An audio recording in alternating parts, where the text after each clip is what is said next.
Врачебное сообщество пытается, наоборот, законсервировать систему лечения, которая принята сегодня. Вот я разговаривал с своим другом. Он является главой в фирме Bayer по выпуску новых лекарств. Бизнесмен, член тоже WPO, как и я. Да.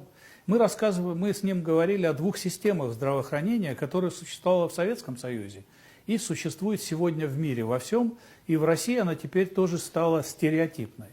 В Советском Союзе врачам платили деньги из бюджета. Им не надо было зарабатывать. Поэтому любые новые лекарства, любые разработки, они были welcome, они были приняты. Наши врачи были очень во многих дисциплинах врачебных впереди гораздо всего мира. В Америке совсем другая ситуация, вам надо зарабатывать. Как вы будете зарабатывать? Конечно, чем дольше вы лечите больного, тем вам больше денег он приносит. Поэтому надо сказать, что Альцгеймер неизлечим, диабет неизлечим. Да? Чем больше вариаций всевозможных лекарств вы выпустите, тем лучше, тем больше вы продадите. Поэтому нужно лечить не болезни конкретные, а конкретные проявления, то есть симптоматику. Вся медицина мира сегодня симптоматична, она лечит симптомы. Но рассказать вам что-нибудь, чтобы было понятно людям, если вы это вставите. Вот, допустим, что-то случилось с вашей почкой, она перестала чистить азотистые соединения, достаточно так, как она должна это делать. Что происходит? Почка дает сигнал в мозг, мы уже знаем как, через макрофаги. И мозг увеличивает ваше кровяное давление. Что с вами происходит? Вы тут же бежите куда? К кардиологу и говорите, у меня давление повысилось. Кардиолог говорит, нет проблем. Самое лучшее средство, раз вам депрессант, и ваше давление прибили. А почка-то не может работать.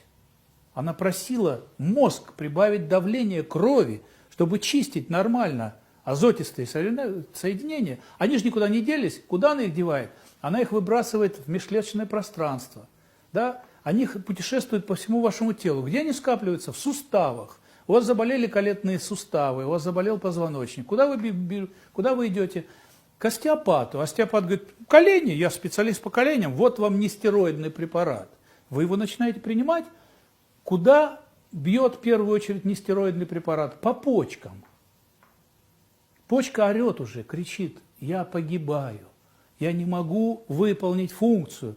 Вы же убьете в организм. Примерно так она разговаривает с мозгом. Мозг повышает давление крови. Вы куда идете? К кардиологу. Кардиолог говорит, ой, не помогает, а вот наиболее сильное средство. Он вам дает такой депрессант давления, что у вас оно снижается. И что дальше вас ждет? Инсульт. Очень мало крови поступает в мозг, снизив давление до такой степени. А надо было лечить что? Почку. Ничего бы этого не было вообще. Понимаете? Я разговаривал как-то с одним американским доктором, светило, на одном из конгрессов. Что-то ему начал говорить, он говорит, вы знаете, Артемий Михайлович, я не знаю то, что вы говорите, я не имею понятия. Я самый лучший специалист в мире по среднему уху. Вот среднее ухо я лечу лучше всех в мире. Вы что-нибудь хотите об этом узнать? Я говорю, да нет, вроде нет. Но вы знаете, других органов я не знаю. Это как-то не относится к тому, что я делаю. Вот что творится.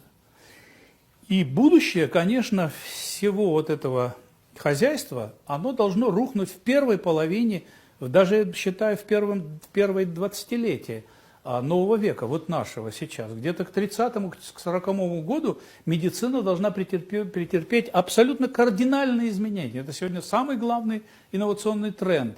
Мы должны перейти на то, чтобы лечили с помощью настройки иммунитета человека на причину болезни, которая, вылечившись, уберет все остальные последствия, все симптомы. Вот вы сейчас сказали о СПИДе. А вы знаете, что у нас есть ученые в России, которые лечат СПИД за 12 дней? Вот я сейчас это сказал. Меня же надо уничтожить. Вы представляете, на что я замахиваюсь? На какую индустрию? На какую огромную, не знаю чего там, деятельность человеческую по борьбе со СПИДом? На все эти конференции, на все эти страшные хосписы, на все. А я говорю, СПИДа нет.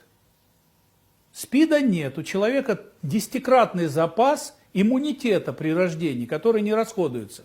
СПИД – это ситуация, когда за счет вируса за счет других каких-то вещей выключается иммунная система человека. Нет понятия иммунодефицита, это обман. Есть понятие выключенного иммунитета. Как включить иммунитет у человека? Вот что такое вылечить СПИД. Как его включить? Могу рассказать. Дело в том, что когда рождается ребенок, вот он еще в утробе матери, один из органов в нем составляет 1/3 веса. Знаете какой? Вилочковая железа. Она находится вот здесь у человека, у эмбриона. Вилочковая железа – это орган, который тренирует иммунитет родившегося ребенка. Почему ребенок тащит все в рот? Не надо бить его по рукам. Он тащит разную заразу и тренирует иммунную систему. И чем больше это тащит, тем лучше. К 12 годам вилочковая железа становится маленькая, вот почти такая. А у нас с вами ее нет просто. Это редуцированный орган. Потому что он считает, что я все сделал, я обучил иммунитет, теперь я не нужен. Он редуцирует. Но когда мы говорим клянусь, куда мы руку кладем? Не сюда, не сюда, вот сюда. Вот здесь она находилась, вилочковая железа. Главный орган человека. Весь мир пытался синтезировать ферменты вилочковой железы. Даже, по-моему, швейцарцы получили Нобелевскую премию за синтез каких-то 2-3 там участков ДНК. Но никто не смог сделать эффективное химическое такое соединение, которое бы работало как вилочковая железа, обучая наш иммунитет. И что тогда? А тогда мы вдруг обратили внимание, что есть животные, крокодил, например, но есть более сильное животное, которое не болеет ничем вообще. Есть животное, которое убить можно только выстрелом в голову или в сердце. Если в него попадает пуля в любое место, оно вылезает из него и остается маленький шрам. Это животное ничем не болеет всю свою жизнь. Живет вот с такой вилочковой железой. Кто? Нет, тюлень. Он живет во льдах, он ныряет 200 метров, у него нет кессонных болезней. Он весь исполосан различными винтами, у него не бывает воспалительных процессов вообще.